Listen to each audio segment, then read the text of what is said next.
on and off ramps. So right now, Aqua has the swaps from Bitcoin to layer 2 Bitcoin to Tether. And then we have transport rails for Tether to other chains. And then we have, Liquid and Lightning transport. But now we want to focus on and off ramps. So letting people cash out or buy Bitcoin. Let's explain for my audience that don't know the terms on and off ramps. Yeah, so on and off ramp, it's just how you get money into Bitcoin or into Tether. Yes. But you need to connection to some fiat gateway, like a bank potentially, yes, or a payment provider or another service provider. Yep. So the interesting thing is we're working with Rossello. He was sitting to my left yesterday. Yes. And we'll be able from Brazil, right? Yes, from Brazil. We'll be able to integrate PixPay, which will let us have our users cash out to pay people in Brazilian reals directly from Bitcoin. Amazing. Amazing. Yeah. So I think we're going to see 2025 as a very big year because we have that Brazilian one and we also have something in Mexico, which I can't reveal to you yet. Okay. But it's actually going to be very big. But the next phase is really just getting all these on and off ramps in Latin America. And I think the utility level of the wallet will just go up 10x just because you can travel with it everywhere you want. And that's exactly what I Oasis since 2013, empowering individuals with an open source device, enabling beginners and experts to easily and securely hold their coins. I find my Trezor super easy to use and recommend it to my friends and family. Enjoy my 5% discount on Trezor products by clicking the link in the show notes and using the code FLAT. Were they asking intelligent questions? Yeah, I would say so. I saw one of your slides was don't sell your Bitcoin, yes, as they tried to do or did that recently. Well, the Saxony did it, but from our perspective, it's Germany. Yes. But I also added a slide for how much Bitcoin they should have. Yeah. And I've been doing this in other places I've gone to. I was in Taiwan. I was in Japan. And I create one slide that says how much Bitcoin a country should have based on their gold holdings. So their tonnage of gold at the market value converted to Bitcoin.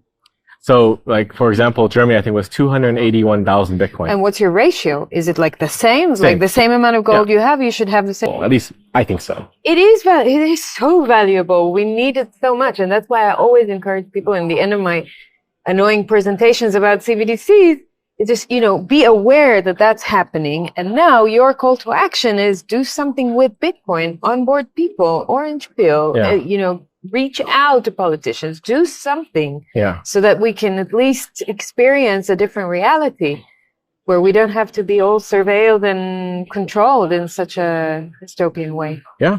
I think a lot of Bitcoiners like to say honey badger don't care. But honey badger cannot care because we're kind of the armor, the thick fur that's insulating it, right? If the honey badger didn't have that thick fur, I'm pretty sure it would care. 100%. And, it doesn't matter how much we think we are on a Bitcoin standard. Some of us, maybe some Bitcoiners are on Bitcoin standard. You live in a fiat reality. You reach out to Samson or to JAN3. What about Suriname? Suriname, Maya is running for president. I think you know her, you spoke with her. I wish her the best of luck. And it sounds like her campaign is picking up steam. I hope so. She's so courageous. She's just amazing.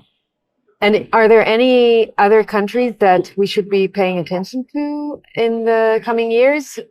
Or even states? I think the US is doing some nice progress with all the different bills that are passing. Yeah, the way I see it is a lot of people are just going to wait until the US does something. And that the likelihood of the US doing something is obviously dependent on Trump winning. Mm-hmm. I don't know what your feelings are on Trump, but I would take him over Kamala. Of course I would take him over Kamala. I would probably not vote if I was there, but still I would take him over Kamala. Yeah. So Trump likes to checkmark his promises. I mean, there's no difference between a digital dollar and the dollar now, except for you can have more transparency. Yeah. It can only get better from the way it is right now. Okay. In my view.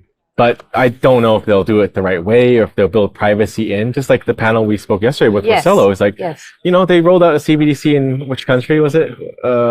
I forgot his example, but they didn't have any transparency. So when you transact with... In Brazil, he was giving the example it was of Brazil. Yeah, so you transact to your cousin sees all your money. And they failed dismally because of that. Okay. So an idea is an idea. Implementation and execution are two other separate things. So we'll see what Trump does, if he does If that, it's Trump, if it's... I think it will be Trump. I hope so. Let's see. Well, the devil's in the details. And like I said yesterday in the panel, most countries are not equipped to build a stable CBDC or even a stable coin, like making the whole system more inefficient. So now those guys, their job was to just give you your boarding pass. Now you're making them into default kind of, gatekeepers for They COVID become vaccination police officers. Yeah. of some sort, right? Yeah. That has knock-on effects, which makes the lines longer. People miss their flights because they couldn't board on time. And now you have, the whole thing gets backlogged and it all breaks down. So imagine that. But they still did that. Well, yeah, and then it broke down. Yeah. So, this is why we do what we do. You're just saying it's not sustainable. They can try. I'm just saying it's more complicated than anyone that is rolling out a CBDC has an inkling of. So you go to the airport in another country, you want to change your, euros for dollars now. What do you have to do? Is download their app? And then you have to KYC through the app. You'll have to anchor it to Tether and swap to Tether, provide liquidity for that swap. But by and large, there is no way to displace Tether. It has network effect. Correct, for sure. And then, so let me ask you about Tether. So Tether, on the one hand, is being used as a lifeline in a lot of emerging countries to really help people just get access to their daily needs, right? If they didn't have Tether, if they didn't have what they call the digital dollar, they won't be able to really buy stuff or even survive in some of these countries, which is quite an amazing use case, a brilliant product market fit, right? It happened organically. People found it. They're now using it. They're adopting it. It's like fire. How do you call it? Like fire exploding everywhere. So that's great on the one hand. On the other hand, Tether is buying treasury bills in order to create a treasury where they can then against it issue more of the stable coins that they're creating. And that in an indirect way helps the US dollar to continue inflating. Built inroads for Bitcoin, actually. Yes. You would think, Bitcoin would have built the inroads and we, go Tether through the Bitcoin channels, but it's not. Because people are seeking out the digital dollar. They're not seeking out Bitcoin. And this is something Bitcoiners don't fully understand yet.